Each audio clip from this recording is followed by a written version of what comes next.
மாணவ மாணவியர் அனைவருக்கும் வணக்கம். 10ஆம் வகுப்பு தமிழ் இயல் 2 உயிரின் ஓசை. இந்த பாடத்துல இருக்கக்கூடிய புக் பேக் கொஸ்டின் ஆன்சர் பார்க்க போறோம். வாங்க நம்ம இப்ப வீடியோக்குள்ள போகலாம். பலவுள் தெரிக. 1வது பரிபாடல் அடியில் விசும்பில் இசையில் ஆகிய சொற்கள் குறிப்பவை எவை? விடை வானத்தையும் பேரொளியையும். 2வது செய்தி 1 ஒவ்வொரு ஆண்டும் ஜூன் 15 உலக காற்று நாளாக கொண்டாடி வருகிறோம். செய்தி 2 காற்றாலை மின் உற்பத்தியில் இந்தியாவில் தமிழ்நாடு 2ஆம் இடம் என்பது எனக்கு பெருமையே. செய்தி 3 இந்தியாவிற்கு தேவையான மழை அளவில் 70 விழுக்காடு மழையை தென்மேற்கு பருவக்காற்றாக கொடுக்கின்றேன். விடை செய்தி 1, 3 ஆகியன சரி. 3வது பொருந்தும் விடை வரிசையை தேர்ந்தெடுக்க. இதுல ஆன்சர் ஆவண்ணா. 4வது மகிழ்ந்து வருமா என்பது விடை எழுவாய் தொடர். 5வது அறிஞருக்கு நூல் அறிஞரது நூல் ஆகிய சொற்றொடர்களில் பொருளை வேறுபடுத்த காரணமாக அமைந்தது விடை வேற்றுமை உருவு. குருவினா ஃபர்ஸ்ட் கொஸ்டின் நமக்கு உயிர் காற்று, காற்றுக்கு வரம் மரம், மரங்களை வெட்டி எரியாமல் நட்டு வளர்ப்போம். இது போன்று உலக காற்று நாள் விழிப்புணர்வுக்கான 2 முழக்க தொடர்களை எழுதுக. ஆன்சர் கீழே எழுதியிருக்கேன். மரம் கடவுள் தந்த வரம் ஃபர்ஸ்ட் ஒன். செகண்ட் முழக்கத்தொடர் தூய்மையை நேசிப்போம், தூய காற்றை சுவாசிப்போம். இதே மாதிரி உங்களுக்கு ஓனா தோணினாலும் அதையும் நீங்க எழுதிக்கலாம். 2வது கொஸ்டின் எழுது என்றால் என்பது விரைவு காரணமாக எழுதி என்றால் என அடுக்கு தொடரானது. சிரித்து பேசினார் என்பது எவ்வாறு அடுக்கு தொடர் ஆகும்? சிரித்து பேசினார் அப்படிங்கிறது உவகையின் காரணமா சிரித்து பேசினார் அப்படின்னு அடுக்கு தொடரா மாறுச்சு. 3வது கட்டுரை படித்த சொற்களுக்கு இடையில் வேற்றுமை உருவை பயன்படுத்தி தொடரை விரித்து எழுதுக. 3வது கொஸ்டின்ல கட்டுரை பிளஸ் ஐ பிளஸ் படித்த கட்டுரையை படித்த அதுல கட்டுரை படித்தன்னு கொடுத்திருந்தாங்க. அதுல ஐங்கிற வேற்றுமை உருவு மறைஞ்சு வந்திருக்கு. அதை நம்ம எழுதியிருக்கோம். கட்டுரையை படித்த கட்டுரையை படித்த கண்ணன் நன்றாக தேர்வு எழுதினான். இது 3வது கொஸ்டினுக்கு உண்டான ஆன்சர். 4வது மென்மையான மேகங்கள் துணிச்சலும் கருணையும் கொண்டு வானில் செய்யும் நிகழ்வுகளை எழுதுக. 4வது கொஸ்டினுக்கு உண்டான ஆன்சர் இதை பார்த்து எழுதி வச்சுக்கோங்க. 2 பாயிண்ட் இருக்கு. ஃபர்ஸ்ட் பாயிண்ட் முதுகினால் சூரியனை மறைக்கும் போது மேகங்கள் துணிச்சலானவை. செகண்ட் பாயிண்ட் தாகம் தீர்க்கும் போது மேகங்கள் கருணை மிக்கவை. இந்த 2 பாயிண்ட்டும் 4வது குருவினாக்கு உண்டான ஆன்சர். 5வது தமிழர்கள் வீசுகின்ற திசையை கொண்டு காற்றுக்கு எவ்வாறு பெயர் சூட்டியுள்ளனர்? விடை பக்கம் எண் 25. 25வது பக்கத்துல 4 திசையிலும் நான் அப்படின்னு ஒரு ஹெட்டிங் இருக்கும். அதுல கிழக்கிலிருந்து வீசும் போது அப்படின்னு இருக்கும். அதுல வீசும் போதுல போது அதை அடிச்சிருங்க. கிழக்கிலிருந்து வீசும் காற்றுன்னு எழுதிக்கோங்க. கிழக்கிலிருந்து வீசும் காற்று கொண்டல்.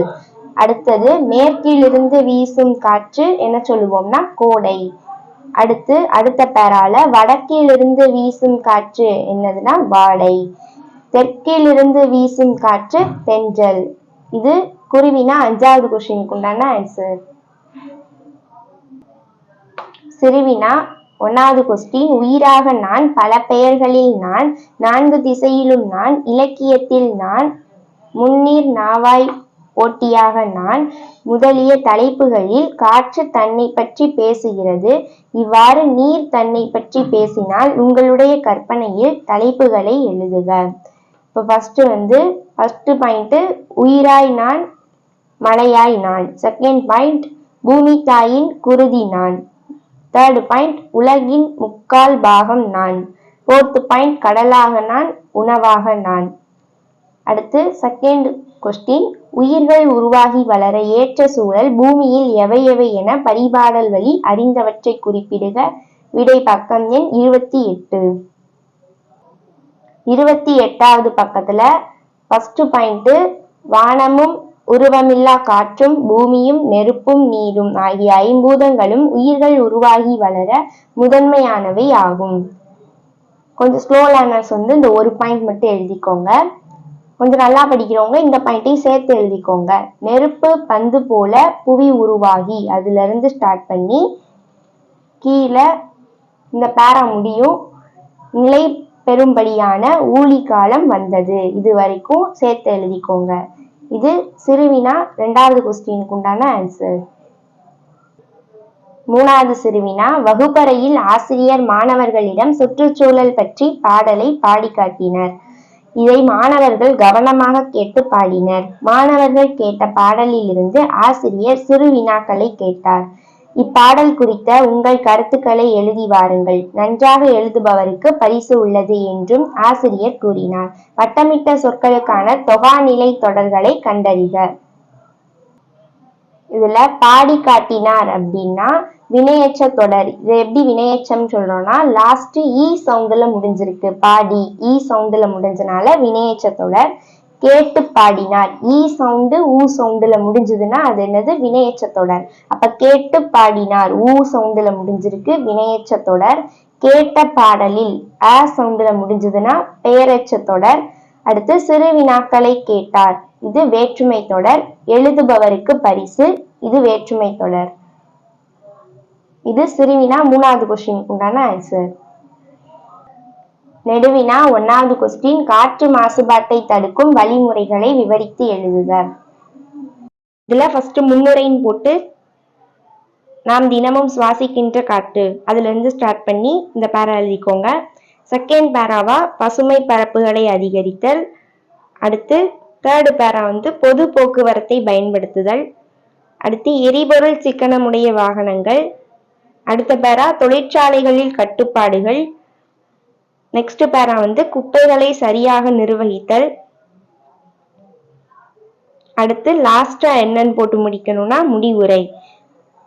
முடிவுரைன்னு போட்டு இதோட முடிச்சிருங்க. காற்று மாசுபாட்டை தடுப்பது அதுல இருந்து ஸ்டார்ட் பண்ணி நலமாக இருப்போம் காற்றையும் இன்று அது வரைக்கும் முடிச்சிருங்க. இது வந்து ஃபர்ஸ்ட் நெடுவினாக்குண்டான ஆன்சர்.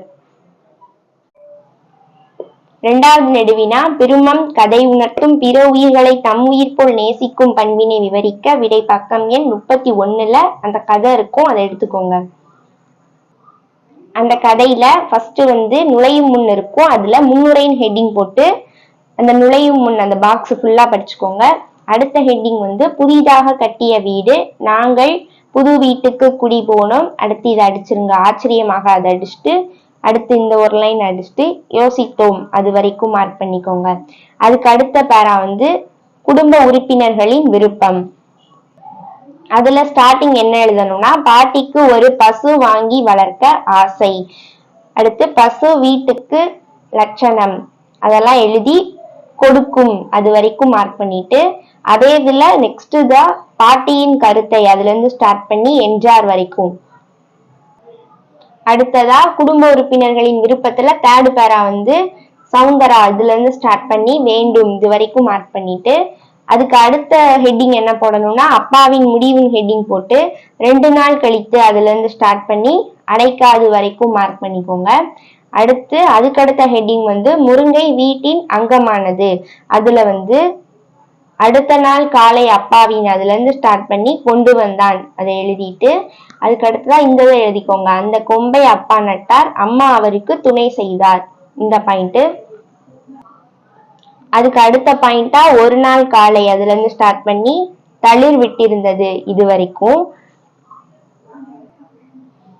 அடுத்த ஹெட்டிங் வந்து முருங்கையின் மகத்துவம், எங்கள் வீட்டு கீரை தேன் அதுல இருந்து ஸ்டார்ட் பண்ணி என்றார்கள் வரைக்கும் எழுதிட்டு இந்த சைடு ஒரு பாயிண்ட் இருக்கும், முருங்கை காக்கை குருவிகளுக்கு இல்லம் ஆயிற்று அது எழுதினதுக்கு அப்புறமா கீழே முருங்கையின் வீழ்ச்சி அடுத்த ஹெட்டிங் அதுல மழையை பொழிந்தது. அடுத்ததா பலத்த காற்று வீசியது. அடுத்த பாயிண்ட் எங்கள் வீட்டுக்கு முன்னால் அதுல இருந்து ஸ்டார்ட் பண்ணி இருந்த இடம் சூனியமாயிற்று இது வரைக்கும் எழுதிக்கோங்க. நெக்ஸ்ட் அடுத்தது வந்து அடுத்த ஹெட்டிங் மீண்டும் முளைத்த முருங்கை. இப்ப கொஞ்ச நாள் போயிருக்கும், ஒரு நாள் காலை அது இதெல்லாம் எழுதிட்டு லாஸ்ட் உயிர்தான் இது வரைக்கும் மார்க் பண்ணிக்கோங்க. லாஸ்டா முடிவுரை போட்டு முடிக்கணும். முடிவுரைன்னு போட்டு மரங்களும் உயிர்தான், மரங்களை நேசித்தால் மண்ணில் நல்ல வண்ணம் வாழலாம். முடிவுரைன்னு போட்டு இதை எழுதிக்கோங்க. இப்ப நான் சொன்ன ஹெட்டிங்லாம் போட்டு நீங்க இந்த கதை உங்களுக்கு எப்படி புரிஞ்சிருக்கோ அந்த மாதிரி கூட எழுதிக்கலாம். இது நெடுவினா 2வது கொஸ்டினுக்கு உண்டான ஆன்சர். 3வது கொஸ்டின், ஒரு பாட்டு, கவிஞர் கண்ணதாசனோட ஒரு பாட்டு கொடுத்திருக்காங்க. இதுல இப்பாடலில் தவழும் காற்றையும் கவிதை நயத்தையும் பாராட்டி உரை செய்க. இதுல ஃபர்ஸ்ட் என்ன எழுதணும்னா, காற்றை பாராட்டுதல் அப்படின்னு போட்டு, தெற்கிலிருந்து வீசும் இளம் தென்றல் காற்று நதியில் விளையாடி. ஃபர்ஸ்ட் காற்றை எப்படி பாராட்டுறாங்கன்னு அதோட ஒப்பிடணும். அதுக்கப்புறம் நயங்கள், நயங்கள்ல ஃபர்ஸ்ட் நயம் என்னதுன்னா சொல் நயம். சொல் நயம் கலை அன்னமே, இளந்தென்றலே, பொதிகை மலை, தமிழ் மன்றம் போன்ற சொற்கள் பாடலுக்கு சிறப்பு சேர்க்கின்றன. அடுத்த நயம் பொருள் நயம். இந்த பாடல் சிறந்த பொருள் நயத்தை பெற்றுள்ளது. குழந்தையின் அழகு மலரும் மலர், விடியும் பொழுது, இளந்தென்றல், தமிழ் மன்றம் போன்றவற்றோடு ஒப்பிடப்படுகிறது. அடுத்த நயம் குறிப்பு நயம். கவிஞர் குழந்தையின் அழகை குறிப்பாக உணர்த்துகிறார். எதை குறிப்பா சொல்றாங்களோ அதான் என்னது குறிப்பு நயம். அடுத்தது மோனை நயம். மோனை நயம்னா அந்த பாடல்ல ஃபர்ஸ்ட் லெட்டர் ஒரே மாதிரி வந்திருக்கதெல்லாம் எடுத்து எழுதணும். மலர்ந்தும் மலராத, அப்ப ஃபர்ஸ்ட் ம ஒரே மாதிரி வந்திருக்கு. விடிந்தும் விடியாத, வி ஒரே ஃபர்ஸ்ட் லெட்டர் ஒண்ணு போல இருக்கு.